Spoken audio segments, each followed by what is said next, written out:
Dear students, आपका ये कोई अभी जो है वो नहीं पता चला कि ये क्लासेस होनी है या नहीं होनी है। बहरहाल मैंने तो लेनी है रेगुलरली, तो आज इसी कन्फ्यूजन की वजह से ये टाइम जो है वो लेट हो गया।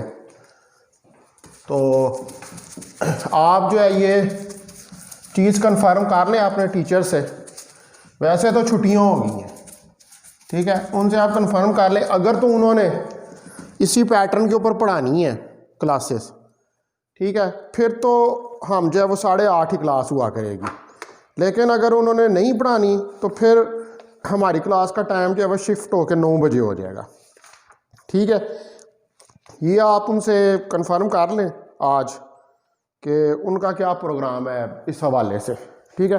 बहरहाल मैं जो है मैंने कोई छुट्टियां नहीं करनी, मैं जो है वो रेगुलरली जो है वो क्लास जो है वो लेता जाऊंगा, ठीक है, जब तक कॉलेज नहीं खुलते। कॉलेज खुलने के बाद भी होती जाएगी, कोर्स ख़त्म हो जाएगा तो उसके बाद फिर हम शॉर्ट क्वेश्चन और न्यूमेरिकल करने शुरू कर देंगे, ठीक है। तो चलें फिर अब हम शुरू करते हैं। आज हमारा लेक्चर नंबर 40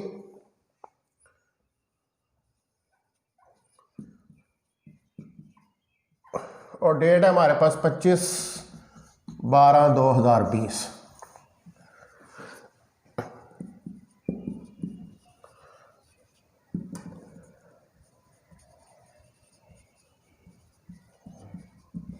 तो चैप्टर हमने डायफ्रैक्शन का जो है वो शुरू किया हुआ है, और कल हमने डायफ्रैक्शन थ्रू सर्कुलर अपर्चर जो है उसको बड़ी डिटेल के साथ जो है वो स्टडी करके देखा था। आज हमने जो है नेक्स्ट चीज़ जो स्टडी करनी है वो हमने आज स्टडी करना है डायफ्रैक्शन ग्रेटिंग।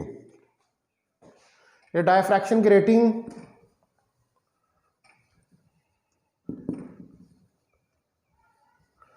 का नाम आपने पहले भी सुना हुआ है, बल्कि ये डायफ्रैक्शन ग्रेटिंग जो है इसको आपने जो नामा चैप्टर है फर्स्ट ईयर का उसके अंदर हमने इसको डायफ्रैक्शन ग्रेटिंग को स्टडी किया हुआ है। डायफ्रैक्शन ग्रेटिंग का काम भी कुछ बेसिकली मिलता जुलता है इससे प्रिज्म से। डायफ्रैक्शन ग्रेटिंग जो है ये भी डिस्पर्शन ऑफ लाइट का बायस जो है वो बनती है, और डायफ्रैक्शन ग्रेटिंग की मदद से हम वेव लेंथ ऑफ लाइट जो है, यानी कि कोई भी लाइट जो इंसिडेंट हो रही है डायफ्रैक्शन ग्रेटिंग के ऊपर, उसकी वेव लेंथ ऑफ लाइट जो है उसको हम कैलकुलेट कर सकते हैं। तो अब हमने यहाँ पर पहले नंबर पे तो ये देखना है, इसका इंट्रोडक्शन देखना है हमने कि डायफ्रैक्शन ग्रेटिंग क्या होती है, डायफ्रैक्शन ग्रेटिंग की कंस्ट्रक्शन क्या होती है, डायफ्रैक्शन ग्रेटिंग की जो है वो वर्किंग क्या होती है, और डायफ्रैक्शन ग्रेटिंग जो है इसके यूजेस हमारे पास जो हैं वो क्या होते हैं। ये सारी चीज़ें जो हैं हमने 1 बाय 1 करके इनको स्टडी करना है और डिटेल के साथ हमने करना है। मेन चीज़ आपको ये मैंने बता दी है कि डायफ्रैक्शन ग्रेटिंग जो है इसका काम भी ये है कि डिस्पर्शन ऑफ लाइट जो है उसको प्रोड्यूस करना, ठीक है। यानी कि अगर इसमें से वाइट लाइट जो है वो डायफ्रैक्शन ग्रेटिंग के अंदर से पास करे तो वो वाइट लाइट जो है वो अपने 7 कलर्स के अंदर डिस्ट्रीब्यूट हो जाती है। जिस तरह के आप बात करते हैं प्रिज्म की, कि जब प्रिज्म के अंदर से लाइट गुजरती है तो वो लाइट भी जो है वो अपने 7 कलर्स के अंदर जो है वो डिस्पर्स हो जाती है, यानी कि स्पेक्ट्रम बन जाता है, ठीक है। ये डायफ्रैक्शन ग्रेटिंग भी क्या करती है कि वाइट लाइट का एक स्पेक्ट्रम जो है वो बना देती है, ठीक है। इसी तरह जो प्रिज्म है वो भी क्या करता है कि वो वाइट लाइट का एक स्पेक्ट्रम बनता है, और स्पेक्ट्रम कम बनता है जब डिस्पर्शन ऑफ लाइट अकर करती है।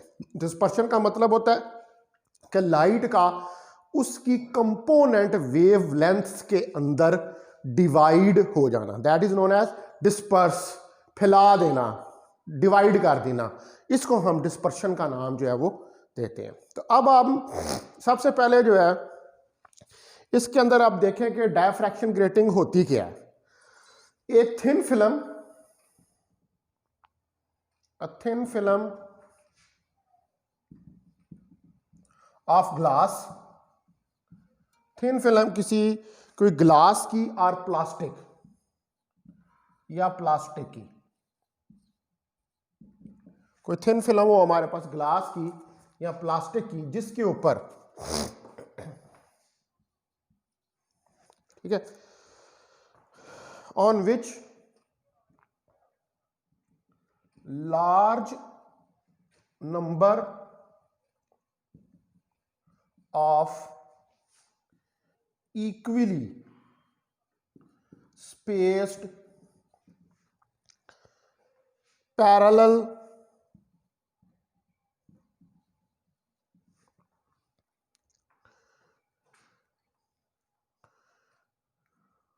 lines are drawn is known as diffraction grating।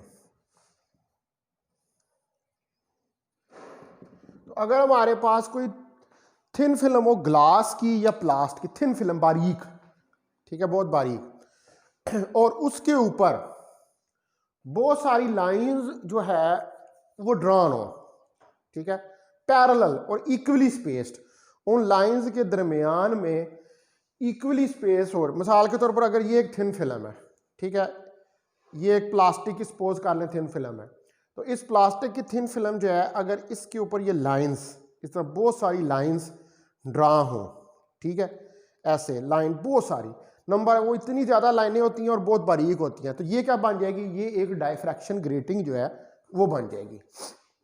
मिसाल के तौर पे आप ये कहते हैं कि ये एक थिन फिल्म है, ये देखें, ये एक थिन फिल्म है और इसके ऊपर ये इक्वली स्पेस्ड लाइंस जो हैं वो ड्रॉन है, ये इक्वली स्पेस्ड लाइंस इसके ऊपर ड्रॉन है, तो ये क्या कॉन्फ़िगरेशन बन जाएगी, this is known as diffraction grating. तो इसको हम क्या कहेंगे, इस डिवाइस को हम डायफ्रैक्शन ग्रेटिंग का नाम जो है वो देंगे। तो जो ट्रांसपेरेंट स्पेसिंग होती है स्क्रैचेस के दरमियान या लाइंस के दरमियान, ठीक है, वो बिहेव करती है as a slits. Transparent, transparent का मतलब है मिसाल के तौर पर ये वाला पोर्शन जो है ये ट्रांसपेरेंट है, ठीक है, ये जो गाढ़ा नहीं है, तो ट्रांसपेरेंट का मतलब है कि इसके अंदर से लाइट जो है वो पास कर जाएगी। तो जिस चीज़ के अंदर से लाइट पास कर जाएगी वो एक स्लिट, यानी कि ये छोटी छोटी जो स्पेसिंग्स हैं ये क्या करेंगी, ये स्लिट्स का काम जो है, जो हम कह सकते हैं कि ये स्लिट 1 है, ये स्लिट 2 है, ये स्लिट 3 है, ये स्लिट 4 है, तो ये n नंबर ऑफ स्लिट्स जो है वो हमारे पास डायफ्रैक्शन ग्रेटिंग के अंदर होती हैं, ठीक है, n नंबर ऑफ स्लिट्स, यानी कि ट्रांसपेरेंट पोर्शन, वो ट्रांसपेरेंट पोर्शन के जिसके अंदर से लाइट जो है वो पास कर जाती है, ठीक है। तो इसका मतलब है कि डायफ्रैक्शन ग्रेटिंग जो है वो लाइट को किस तरह डिस्पर्स करती है, क्योंकि उसके अंदर बहुत सारी स्मॉल स्लिट्स होती हैं कि जिनके अंदर से लाइट जब पास करती है तो लाइट पास करने के बाद अपनी कंपोनेंट वेवलेंथ्स के अंदर डिवाइड हो जाती है। अब हमने देखना है कि हमारे पास आम तौर पर किसी भी डायफ्रैक्शन ग्रेटिंग के ऊपर, ठीक है, वो कितनी लाइंस जो हैं या स्क्रैचेस जो हैं वो ड्रॉन होते हैं। तो टिपिकली जो डायफ्रैक्टिंग ग्रेटिंग है इसमें 400 से 5000 लाइंस, 400 से लेकर 5000 तक लाइंस जो हैं वो पर सेंटीमीटर ड्रॉन होती हैं। कितनी, 400 टू 5000 लाइंस पर सेंटीमीटर, यानी कि इसका जो 1 सेंटीमीटर है आपके थिन फिल्म का, अब अंदाजा लगा लें कि ये कितनी ज़्यादा और कितनी बारीक होंगी। 1 सेंटीमीटर जो है उसके ऊपर 400 से 5000 लाइंस जो है वो ड्रॉन होती हैं। अब आप ये तो हमें पता लग गया कि डायफ्रैक्शन ग्रेटिंग क्या होती है। अब आप जरा आए इसकी कंस्ट्रक्शन के ऊपर, ये तो डेफिनेशन हमने इसकी देखी है कि इसकी कंस्ट्रक्शन क्या है। इसकी कंस्ट्रक्शन जो है उसको हम देखते हैं। देखें, जो ग्रेटिंग है ये हमारे पास बनती है कि अगर एक थिन लेयर हो किसी एल्युमिनियम की या गोल्ड की और इसको हमने डिपॉजिट किया हो किसी ग्लास प्लेट के ऊपर, ठीक है, पहली चीज क्या है हमारे पास, ग्लास प्लेट, एक ग्लास प्लेट हो और उसके ऊपर थिन लेयर जो है, thin layer of aluminium or gold is deposited, जिसके ऊपर थिन लेयर जो है वो एल्युमिनियम या गोल्ड की जो है वो डिपॉजिट हो।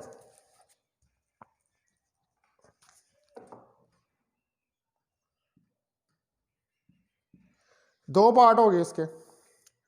और रूलिंग्स किसी डायमंड कटर की मदद से, ठीक है, rulings on thin film, thin film के ऊपर rulings with the help of diamond cutter, ठीक है। एक डायमंड कटर की मदद से उसके ऊपर इक्वली स्पेड रूलिंग्स या लाइंस जो है वो खींच दी जाती हैं, ठीक है। अब ये जो डायमंड कटर हम यूज़ करते हैं, इसको आपने कनेक्ट किया होता है कि इंजन के साथ, तो वो इंजन जो है वो इसकी जो कटिंग्स हैं उनको कंट्रोल करता है। तो जब हमारे पास इस तरह की मास्टर ग्रेटिंग जो है वो प्रिपेयर हो जाती है, तो हम फिर इसकी मदद से जो है बहुत सारी इसी तरह की ग्रेटिंग्स जो हैं उनको प्रिपेयर कर लेते हैं या उनको फॉर्म कर लेते हैं, ठीक है। इनके रेप्लिकास एक बनती है तो फिर एक के बाद बहुत सारे उनके रेप्लिकास उन जैसी डायफ्रैक्शन ग्रेटिंग्स जो हैं वो बना ली जाती हैं, उनको कंस्ट्रक्ट जो है वो कर लिया जाता है, ठीक है। अब जो स्ट्रिप हमारे पास मेड होती है फ्रॉम दिस ड्राई प्लास्टिक, ठीक है, ये जो अब स्ट्रिप्स बन रही हैं जो ड्राई प्लास्टिक से बन रही हैं, इनको हम, ये जो सारी कंस्ट्रक्शन हमारे पास बनी है, इसको हम कहते हैं डायफ्रैक्शन ग्रेटिंग। और हम इसको, ये जो डायफ्रैक्शन ग्रेटिंग हमारे पास बनती है, हम इसको क्या करते हैं, किसी ग्लास के ऊपर इसको फिक्स कर देते हैं प्रैक्टिकल यूज़ के लिए। ये आप जब कॉलेज जाएंगे तो मैं आपको दिखाऊंगा कि एक ग्लास की प्लेट होती है, उस ग्लास की प्लेट के ऊपर जो ये थिन लेयर है एल्युमिनियम या गोल्ड की, इसको डिपॉजिट किया जाता है, ठीक है। और बहुत सारी लाइनें फिर इस थिन लेयर के अंदर जो है वो बनाई जाती हैं, ठीक है। तो वो जो बहुत सी लाइनें बनती हैं उनमें कुछ पोर्शन जो है वो ओपेक रह जाता है और कुछ पोर्शन जो होता है वो ट्रांसपेरेंट होता है। जो ट्रांसपेरेंट पोर्शन होता है उसके अंदर से हमारे पास लाइट जो है वो गुजर जाती है, ठीक है। तो this is the construction of diffraction grating. तो इसको, ये हमारे पास डायफ्रैक्शन ग्रेटिंग की कंस्ट्रक्शन थी, ठीक है। अब उसके बाद नेक्स्ट हमें देखना है कि इसका फंक्शन क्या होता है। अब यहाँ तक तो हमें बात समझ आ गई है कि डायफ्रैक्शन ग्रेटिंग किस तरह बनती है, डायफ्रैक्शन ग्रेटिंग क्या होती है। अब इसका फंक्शन, कि जब हम इसको किसी एक्सपेरिमेंट के अंदर यूज करते हैं तो ये किस तरह फंक्शन जो है वो करती है। तो अब हम देखते हैं फंक्शन ऑफ डायफ्रैक्शन ग्रेटिंग, इसकी वर्किंग क्या है, ये किस तरह जो है फंक्शन करती है। तो जो ग्रेटिंग है ये क्या करती है, ये बना देती है हमारे पास large number of sources of light, ठीक है। यानी कि एक सोर्स ऑफ लाइट जो है, सपोज करें कि आपके पास एक कोहेरेंट सोर्स ऑफ लाइट है जिसके अंदर से मोनोक्रोमेटिक लाइट जो है वो निकल रही है। तो वो मोनोक्रोमेटिक लाइट जो है वो फॉल करेगी डायफ्रैक्शन ग्रेटिंग के ऊपर, और डायफ्रैक्शन ग्रेटिंग के अंदर जो ओपेक पोर्शंस हैं, ठीक है, वो लाइट को नहीं गुजरने देंगे, लेकिन जो ट्रांसपेरेंट पोर्शंस होंगे उनके अंदर से लाइट जो है वो पास कर जाएगी। तो इस तरह की बहुत सारी ट्रांसपेरेंट लाइंस जो हैं वो हमने ड्रा की होती हैं। तो जो थिन स्पेस होता है दो एडजेसेंट लाइंस के दरमियान ग्रेटिंग के, इट बिकम्स इंडिपेंडेंट सोर्सेस, ठीक है। मिसाल के तौर पर मैं यूं बताता हूं कि ये ऐसे, ये छोटी छोटी लाइनें होती हैं। अब ये सारे जो हैं, ये जो छोटे छोटे सुराख हैं इसके अंदर, ये सारे क्या है, ये स्लिट्स हैं। और ये स्लिट्स क्या हैं, ये इंडिपेंडेंट सोर्सेज ऑफ लाइट बन जाएंगी। यानी कि एक सोर्स से लाइट आएगी, इसके ऊपर पड़ेगी, और ये सारे इंडिपेंडेंट सोर्सेज ऑफ लाइट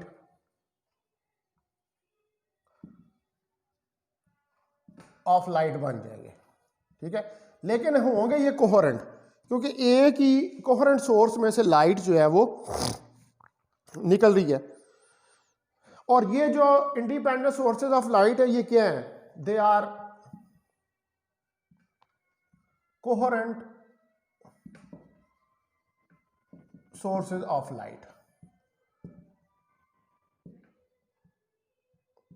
तो ये हमारे पास कोहेरेंट सोर्सेज ऑफ लाइट जो है ये इंडिपेंडेंट सोर्सेज है, क्योंकि ये तमाम सोर्सेज जो हैं ये सेम वेवलेंथ की लाइट प्रोड्यूस करते हैं जो कि इन फेज होती है, ठीक है। They produce light of same wavelength which are in phase।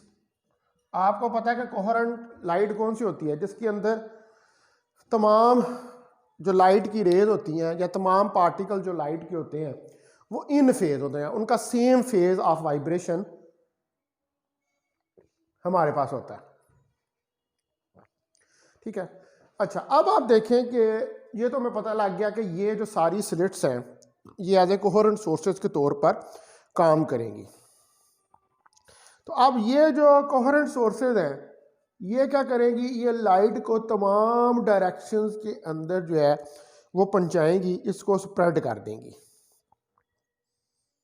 अब आपने अगर इनकी लोकेशन फाइंड करनी है तो इस कोहेरेंट सोर्सेज के आगे या डिफ्रैक्शन ग्रेटिंग के आगे आप जो है वो लार्ज डिस्टेंस के ऊपर एक स्क्रीन जो है वो रख दें, ताकि जब हमारे पास मल्टीपल वेवलेंथ्स ऑफ लाइट जो है इसके ऊपर फॉल करें तो हमारे पास एक डायफ्रैक्शन पैटर्न जो है वो बन जाए या इंटरफेरेंस पैटर्न जो है बन जाए। वो diffraction pattern actually interference pattern ही हमारे पास होता है। तो जो इंटरफेरेंस पैटर्न है डायफ्रैक्शन ग्रेटिंग का, इसमें हमारे पास जो प्रिंसिपल मैक्सिमम है वो स्मॉल इंटेंसिटी मैक्सिमम के इन बिटवीन होता है, और इस प्रिंसिपल मैक्सिमा के बोथ साइड्स के ऊपर सेंट्रल मिनिमम होता है, ठीक है। यानी कि आपका जो प्रिंसिपल मैक्सिमम बनता है, यानी कि जो सेंट्रल स्पॉट ब्राइट स्पॉट बनता है उसकी दोनों साइडों के ऊपर सेंट्रल मिनिमम होता है, यानी कि उसकी दोनों साइडों को एक मिनिमम ने घेरा होता है, ठीक है। तो इसको हम राइट डाउन करते हैं सेंटेंस को समझने के लिए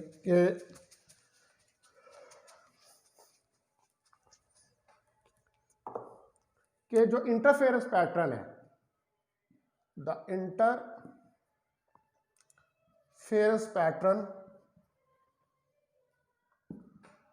ऑफ डायफ्रैक्शन ग्रेटिंग। तो जो इंटरफेरेंस पैटर्न है हमारे पास डायफ्रैक्शन ग्रेटिंग का हैज प्रिंसिपल मैक्सिमम, उसका जो प्रिंसिपल मैक्सिमम है वो है किसके साथ, with smaller intensity, smaller intensity के साथ, ठीक है। In between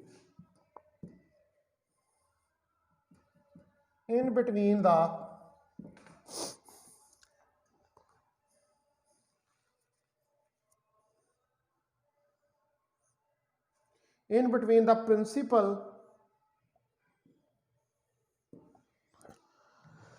maximum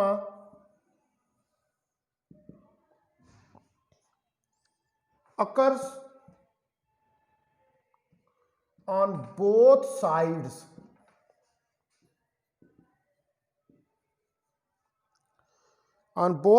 of central maximum, ठीक है। तो जो इंटरफेरेंस पैटर्न है हमारे पास डायफ्रैक्शन ग्रेटिंग का, इसका जो प्रिंसिपल मैक्सिमम है उसकी स्मॉलर इंटेंसिटी होती है in between the principal maxima occur on both sides of central minimum, यानी कि जो बोथ साइड्स के ऊपर जो है सेंट्रल हमारे पास मिनिमम है, ठीक है। यानी कि एक जो स्मॉलर इंटेंसिटी का प्रिंसिपल, सपोज करें कि ये एक स्मॉलेस्ट इंटेंसिटी का प्रिंसिपल मैक्सिमम है, तो इसके दोनों साइडों के ऊपर ये, जिसको मैंने शेडेड नहीं किया, ये क्या है, ये डार्क फ्रिंजेस है और ये ब्राइट फ्रिंज है, लेकिन इसकी इंटेंसिटी जो है वो कम है। तो इसको दोनों साइडों से जो है वो सेंट्रल मिनिमम ने, यानी कि डार्क फ्रिंजों ने जो है वो घेरा होगा। तो इस तरह का हमारे पास जो है वो डायफ्रैक्शन पैटर्न बनता है, यानी कि सेंट्रल हमारे पास एक मैक्सिमम आता है, होता मैक्सिमम है, लेकिन उसकी इंटेंसिटी जो है वो बहुत ज़्यादा नहीं होती, ठीक है। इंटेंसिटी का मतलब बहुत ज़्यादा चमकदार नहीं होता, और उसकी साइडों के ऊपर जो है वो क्या होती हैं, वो हमारे पास डार्क फ्रिंजेस होते हैं या सेंट्रल मिनिमम होते हैं। तो ये एक किस्म का आपके पास कौन सा पैटर्न बन रहा है, ये डायफ्रैक्शन का ही पैटर्न बन रहा है। डायफ्रैक्शन में भी तो आपको पता है कि उसका जो सेंट्रल स्पॉट होता है, वो सेंट्रल स्पॉट जो होता है वो ब्राइट फ्रिंज होती है, और जो साइडों के ऊपर है उसके ऊपर डार्क फ्रिंजेस या सेंट्रल मिनिमम ने उसको घेरा होता है। अच्छा जी, अब हमें देखना है कि डायफ्रैक्शन विद ग्रेटिंग, कि हम किस तरह, ये तो कंस्ट्रक्शन होगी, वर्किंग होगी, डायफ्रैक्शन विद ग्रेटिंग, कि डायफ्रैक्शन ग्रेटिंग की मदद से हम डायफ्रैक्शन को किस तरह ऑब्जर्व कर सकते हैं। तो जो कोई स्पेस होता है दो एडजेसेंट लाइंस या एवरी टू एडजेसेंट सोर्सेज, इसको हम कहते हैं ग्रेटिंग एलिमेंट, ठीक है। यानी कि ये जो हमारे पास ये दो लाइनें होती हैं, ये जो स्पेस है, ये जो स्पेस है इन दोनों लाइनों के दरमियान, इसको हम क्या कहते हैं, ग्रेटिंग एलिमेंट। ये जो स्पेस होती है दो लाइनों के दरमियान, ठीक है, इसको हम कहते हैं ग्रेटिंग एलिमेंट। तो ये जो दो लाइनों के दरमियान स्पेसिंग है, ये क्या दो सोर्सेज हैं, और इन सोर्सेज के दरमियान ये स्पेसिंग जो है इसको हम ग्रेटिंग एलिमेंट का नाम देते हैं। तो जो ग्रेटिंग एलिमेंट होता है किसी डायफ्रैक्शन ग्रेटिंग का, इसको हम डिफाइन करते हैं कि इसको हम डी से, इसको नाम देते हैं d small d. D small क्या होता है, that is equal to length of grating.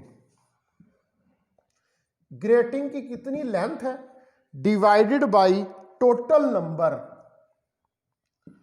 Number of lines on grating, ठीक है।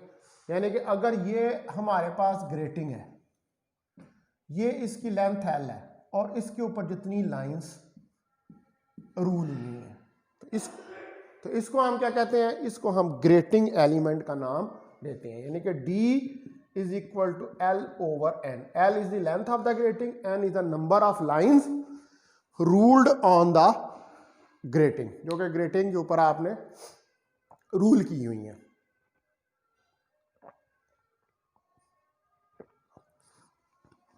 This is known as grating element. अब जो वैल्यू है ग्रेटिंग एलिमेंट की, उसमें हमारे पास जो ये लेंथ दी होती है, ये लेंथ किसके अंदर होती है, ये सेंटीमीटर्स के अंदर लेंथ दी होती है। यानी कि जो 1 सेंटीमीटर है उसके ऊपर जितनी लाइंस रूल्ड आउट है उसको हम क्या कहते हैं, ग्रेटिंग एलिमेंट। जितनी 1 सेंटीमीटर के ऊपर नंबर ऑफ लाइंस रूल्ड है किसी डायफ्रैक्शन ग्रेटिंग में, उसको हम कहते हैं ग्रेटिंग एलिमेंट। अब हमने कैलकुलेट करनी है इक्वेशन ऑफ डायफ्रैक्शन ग्रेटिंग।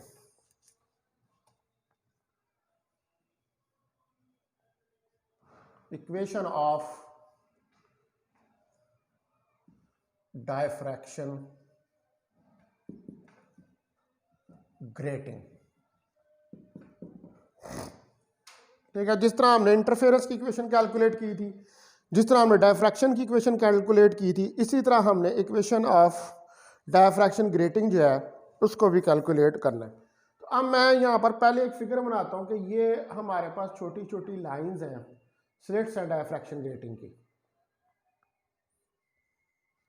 ठीक है। यहाँ से लाइट आ रही है, ये इन स्लिट्स पे पास करेगी, और इन स्लिट्स से पास करने के बाद इसके आगे जो है वो हमने एक कन्वर्जिंग लेंस जो है वो रखा होगा, और वो कन्वर्जिंग लेंस जो है वो इन सारी लाइट की रेज को स्क्रीन के ऊपर, ये हमारे पास स्क्रीन है, ठीक है, इसके ऊपर जो है वो फोकस कर देगा, ठीक है, यहाँ पर मैं कहता हूँ कि ये कोई पॉइंट ए है सेंट्रल, और यहाँ से ये लाइन यहाँ तक जा रही है, ये कोई पॉइंट बी है।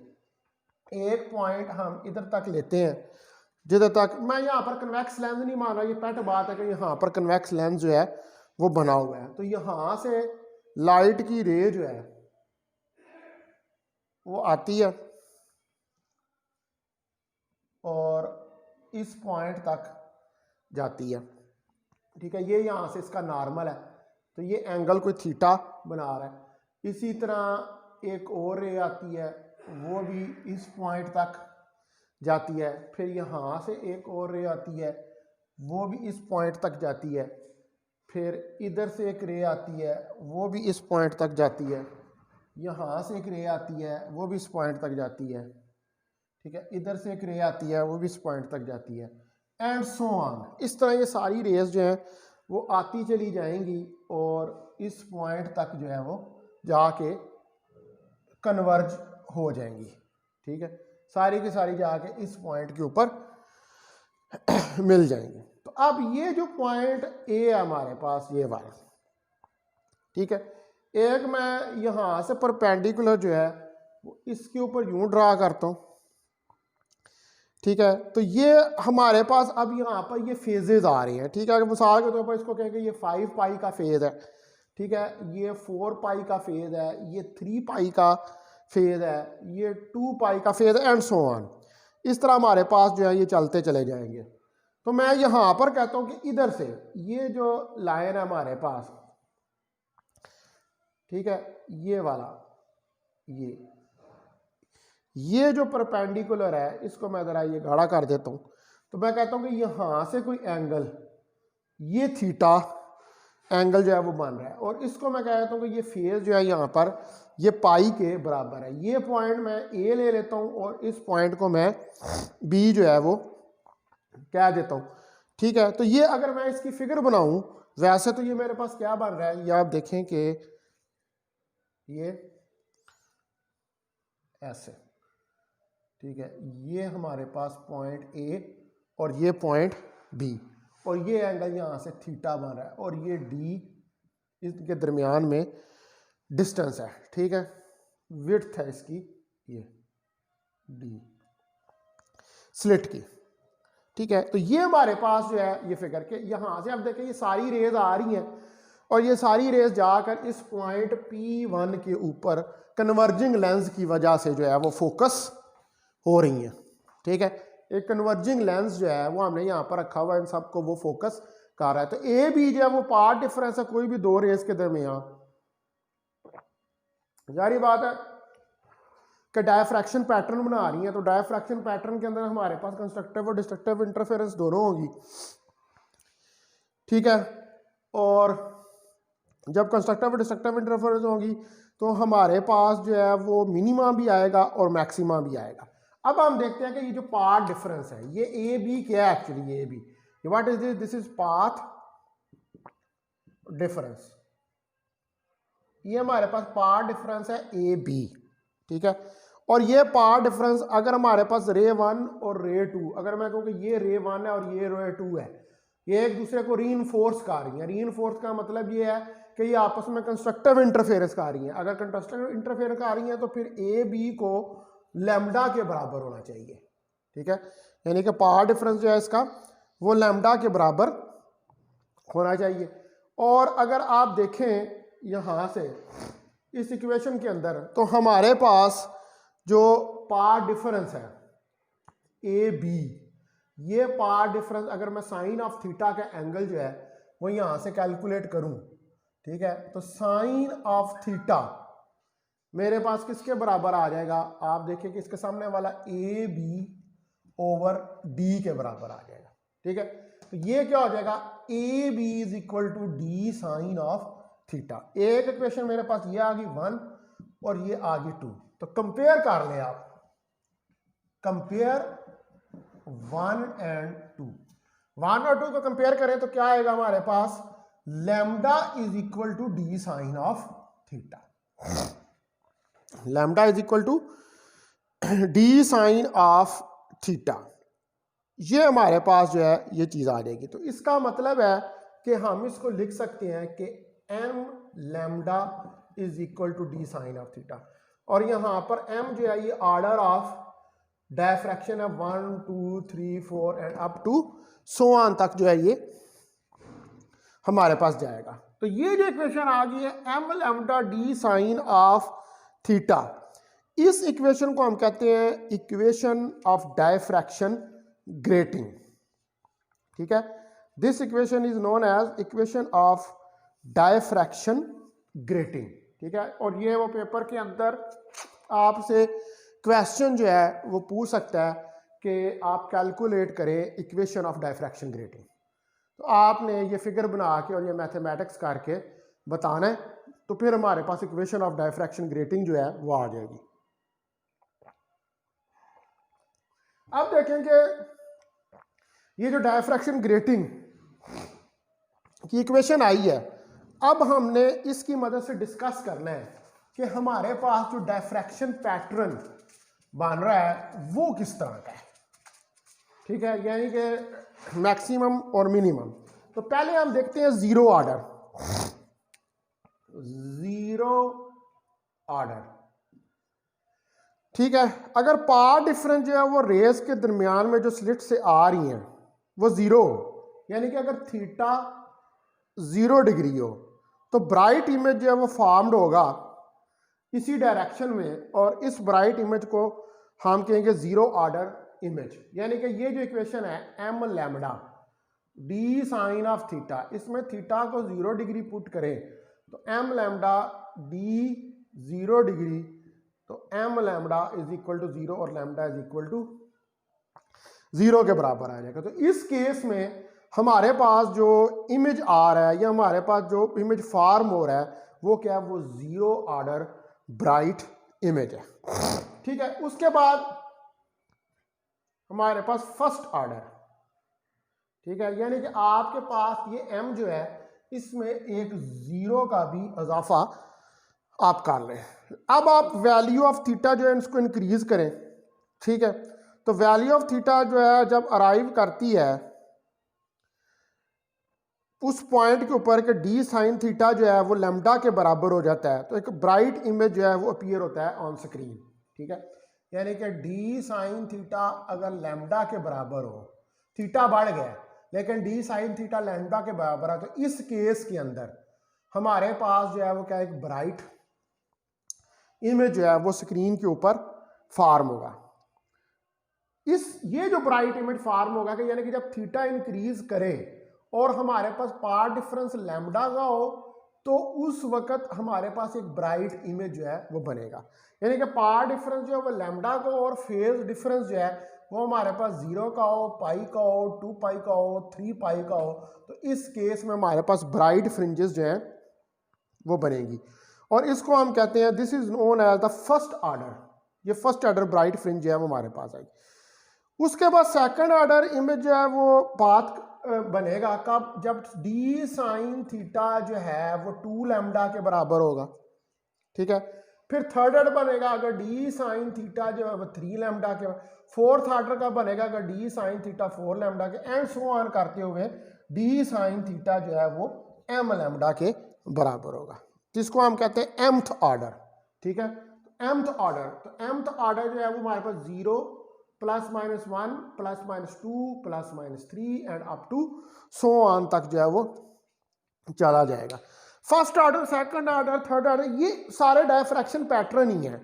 ठीक है, लेकिन इनकी लोकेशन जो है वो डिफरेंट होती है। अगर आप जो स्पेक्ट्रोमीटर है उसको यूज करें और स्पेक्ट्रोमीटर को यूज करते हुए आप अगर ये डायफ्रैक्शन पैटर्न देखें डायफ्रैक्शन ग्रेटिंग की मदद से, तो आपको पहले किसी लोकेशन पे एक डायफ्रैक्शन पैटर्न नजर आएगा, यानी कि आपको कुछ कलर नजर आएंगे। फिर आप स्पेक्ट्रोमीटर की माइक्रोस्कोप को मूव करेंगे, थोड़ा सा मूव करते हुए आगे जाएंगे तो फिर आपको वही पैटर्न नजर आएगा। पहला पैटर्न जो नजर आया था हम उसको कहेंगे फर्स्ट ऑर्डर, उससे आगे जो जाएगा उसको कहेंगे हम सेकंड ऑर्डर, फिर उससे आगे हम मूव करेंगे तो आपके पास थर्ड ऑर्डर और फोर्थ ऑर्डर के पैटर्न जो है वो बनेंगे।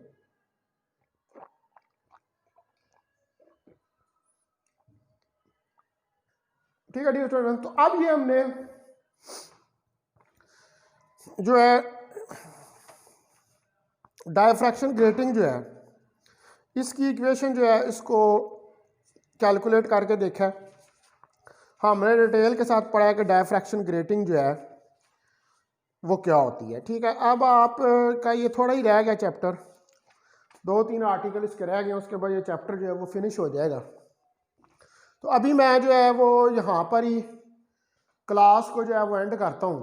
ठीक है, अब आपने मुझे आज आपका ड्यूटी है कि आपने मुझे ये कंफर्म करके बताना है कि what is the planning of other teachers.